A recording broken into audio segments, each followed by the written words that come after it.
আসসালামু আলাইকুম। এই রমজানে আপনার পরিবারের হার্টের পেশেন্টদের খাবারের প্রতি বিশেষ সতর্কতা মেনে চলুন।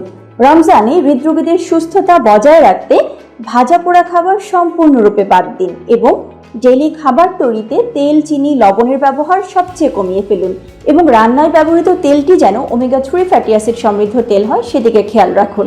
রমজানে হৃদরোগীদের হার্ট ফাংশন ভালো রাখতে ইফতার থেকে সেহরি পর্যন্ত পর্যাপ্ত পরিমাণে পটাশিয়াম এবং ক্যালসিয়ামযুক্ত খাবার অর্থাৎ গাঢ় মৌসুমী রঙিন ফল, শাকসবজি এবং লো ফ্যাট দুধ বা দুধের তৈরি খাবার, দই ইত্যাদি গ্রহণ করুন।